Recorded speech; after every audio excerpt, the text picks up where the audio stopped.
it's interesting, and we'll quickly go through our presenter's perspective in terms of the future of Syria, and then we'll head for the second floor, those who are interested in going through our GIS tutorial. But from my view, I think one of the common elements of the presenters, the experts, is that we definitely want to keep a stable Syria. And that if we allow other players in the region to funnel game-changing weapons into the Syrian insurgent movement, Iran, Russia, and Hezbollah are going to follow. So it's going to be a countervailing type situation, truly a Cold War. And when you look at the concept of the accidental insurgent, for that topic, I invite you to read David Kilcullen's book, The Accidental Guerrilla, and also his new book, Out of the Mountains. And that particular book, I know Dave Kilcullen, and he is definitely an expert on insurgency. And he feels that the Syrian insurgency gained considerable momentum because of the connectiveness. He considers that to be one of the great trends of the future. Insurgents moving into urbanized areas and out of remote areas like the Hindu Kush or Helmand province of Afghanistan. But in the old days, those protest movements could have been quickly isolated and extinguished, but not in a connected world, because they had great communications with each other, so it spread far more rapidly than the Syrian military could really stop it. So,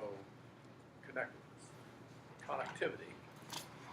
The other is the large refugee camps provide a fertile recruiting ground for future insurgents. So replacing the insurgent movement battle losses is not a problem. Just like the Taliban and Kevin's experience in Afghanistan, replacing personnel losses among the Taliban is not a problem. Not a problem. Replacing material losses, not a problem. I listened to a testimony twice downtown. On one occasion, a representative of the United States Army testifying before Congress, we can't account for 83,000 small arms that we distributed in Afghanistan. Well, I also attended a hearing where before that, an individual from the United States Army said, we can't account for 176,000 small arms that we distributed in Iraq. So, the point is that the availability of weapons, the availability of personnel is really not a problem in these insurgencies. And always remember the force multipliers of an insurgent, and also remember that an insurgent is a fish. An insurgent is a fish. Where do fish live? In the sea. Take a fish out of the sea, it dies. Take an insurgent out of the population, or without support among the general population, and then what happens to the insurgent? It dies. The insurgency dies.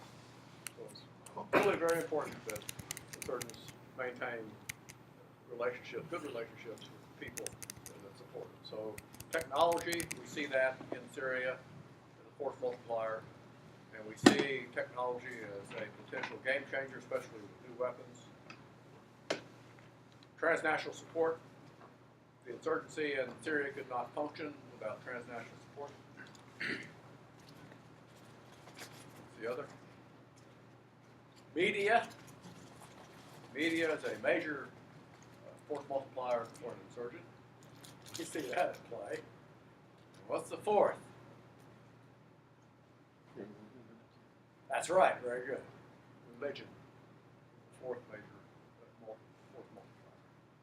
think Zahra, identifying the Sunni-Shia divide, made that point. And we have to remember that the idea of pan-Islam doesn't exist. Pan-Arabism, it does not exist. It used to. There are deep cleavages in Arabism, and there are deep cleavages in Islam. And a good example of those cleavages, of course, that we see between the sectarian movements of Hamas and Hezbollah. Yes, ma'am. In Syria, I never saw there was pan-Islam rather than pan-Arabism. Like Syria always go for pan-Arabism more than pan-Islam.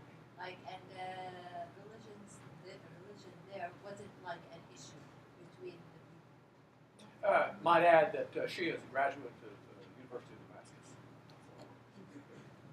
Time in Syria, so and you're. Yeah, I'm a Muslim, and I lived in a Christian area and Jewish area, and never been an issue over there to be different any religion. I made a statement earlier that said if you want to look at the history or the future of the political geography of the Middle East, you look at their history. So Syrian history is one of secularism and nationalism. Yeah, nationalism. So Danny's comment that not a balkanization of Syria, that probably may not be in the cards, more than likely a federal system, much like we enjoy here in the United States. Okay, I'd like to call on Rob to give his summary of the future of Syria.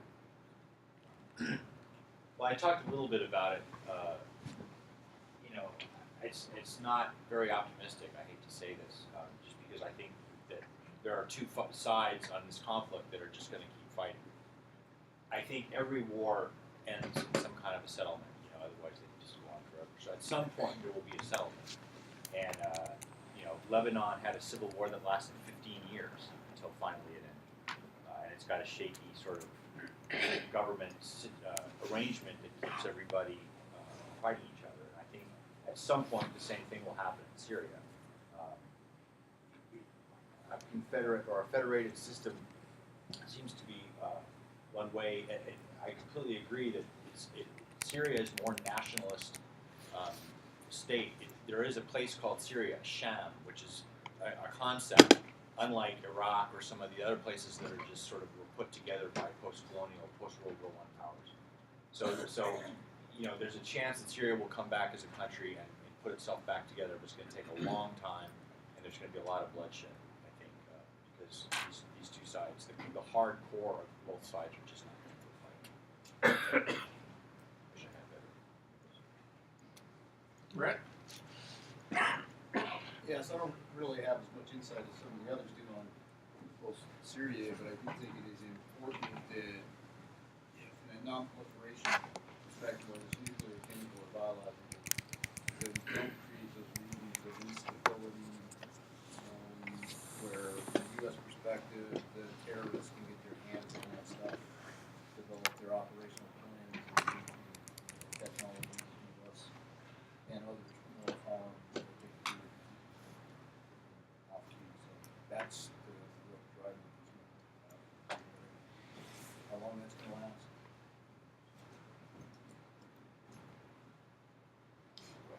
Comment? Nuclear weapons. I made a statement,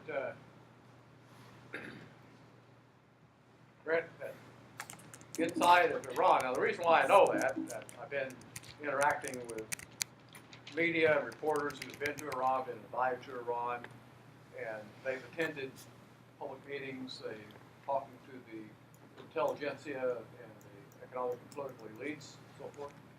And Iran's position is that they need nuclear weapons because Pakistan has nuclear weapons. How do you feel about that?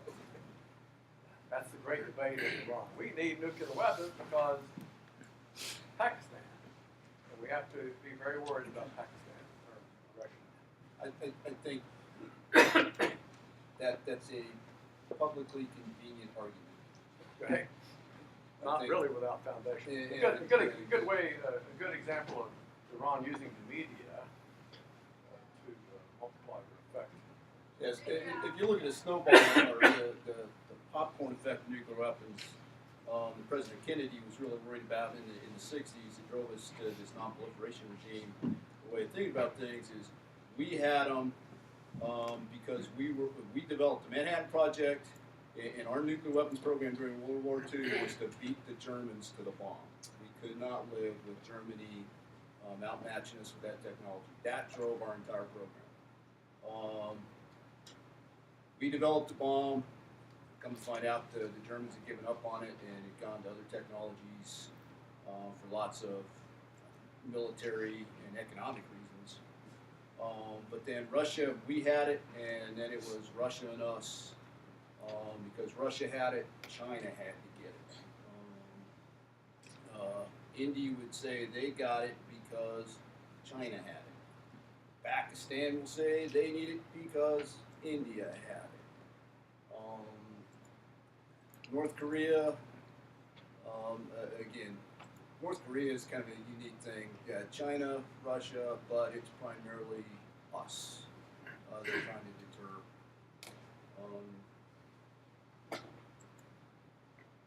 But I really think the big geopolitical landscape of things is nuclear weapons gets you a seat at the table you probably wouldn't normally have internationally. And their real calculus, if they're going to go down the nuclear weapon path, is to keep the Western powers from influencing them, coercing them, deterring them from not necessarily military action, but just regional influence. And Pakistan's a community argument. You know, I recall the debate in the United States over NAFTA, trying to reinforce the point military is extremely important. Strategic consideration. And who was the deciding factor in Congress passing NAFTA, the North American Free Trade Agreement? Highly controversial. I think collective bargaining unions are vocal about it now. In '92, they were almost in open revolt. Congress passed it because of the testimony of the chairman of the Joint Chiefs of Staff, General Powell. What did he say? If we have a destabilized Mexico, our national security is threatened. And they passed it. So if you look at our trade agreements, oftentimes they're based on our concerns for our strategic interests. Kevin? I think just a couple of aspects relating to Russia would be that Russia's really got limited capability to project power in the region. Their interests really lie in two areas, I think. One is their arms industry is the loss of Syria the way it is now, and with Libya and any number of other problems. Their arms industry, along with one of the few things that sort of works in Russia now, is going down the tubes big time. And the second thing, and then Dan brought this out, is they view Syria as a place to try to keep stability with the soft underbelly, as Dan pointed out. That's a real issue. And they've got real problems. The Russian population is decreasing. They have health issues that are just out of this world.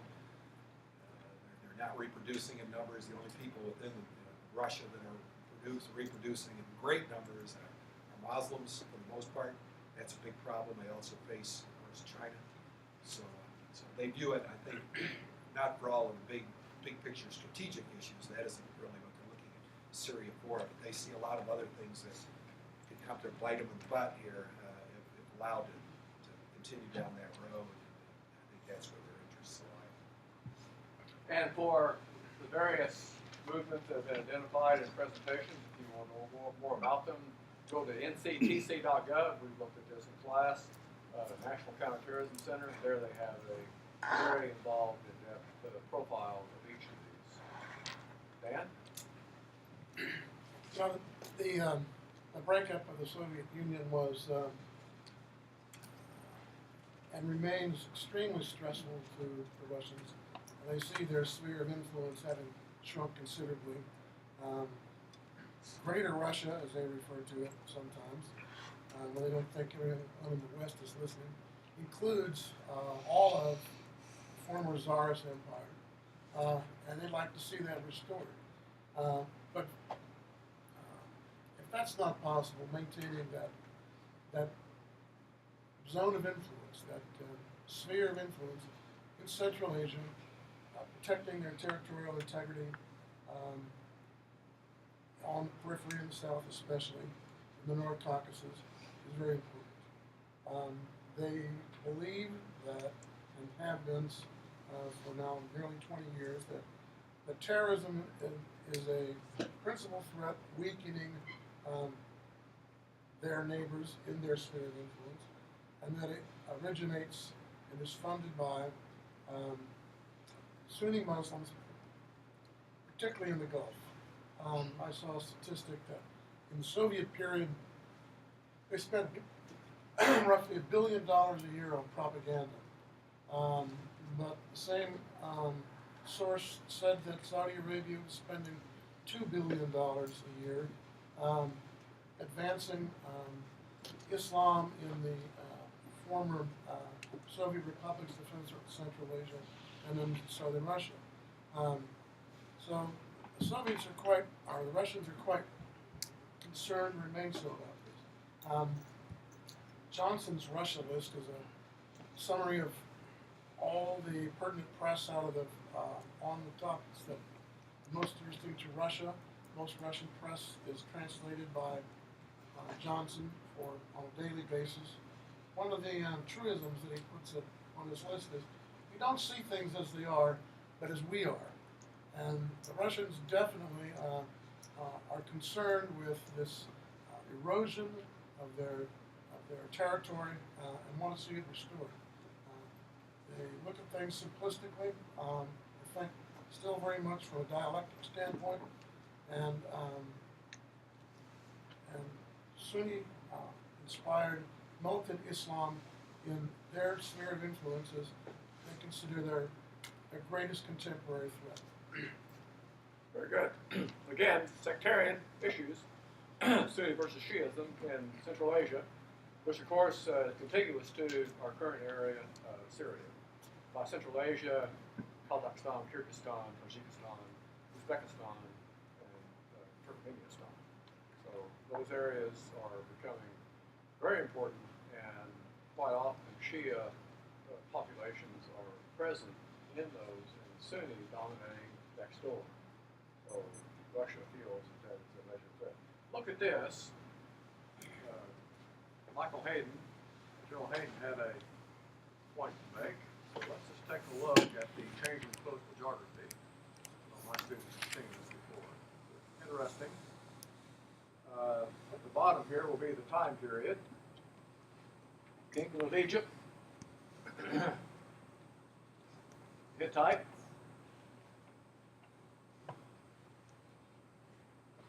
Israel was the United Kingdom for only 100 years. But look at the extent of the United Kingdom. Solomon's Israel is a major part of their foreign policy. First Iron Age army, Syria, Persian Empire, overshadowing all those previous. Alexander the Great, Macedonian Empire, Rome. Evidence of Rome all throughout the Middle East, especially in Syria. Byzantine, the longest-lived empire in Middle Eastern history, a Christian empire. Byzantine. Powerful.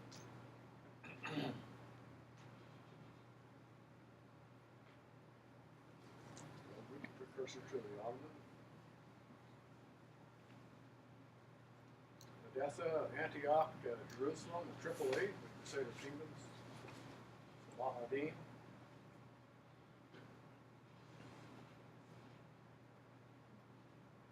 Largest empire in human history, the Mongol Empire, defeated by the Mamluks at Ain Jalut.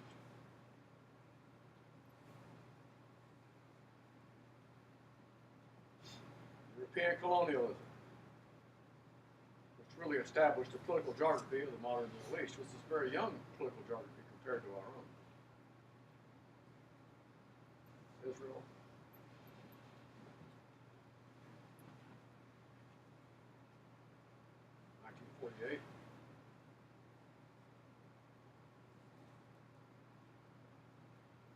dates of independence.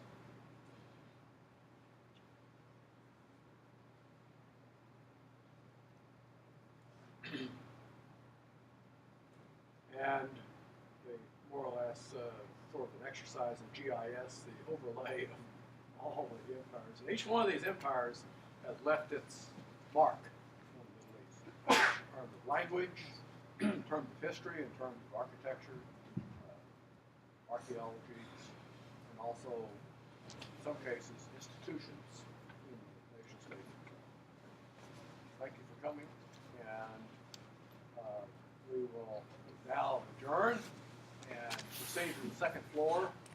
We'll take the elevator or just walk up to the second floor and look at the GIS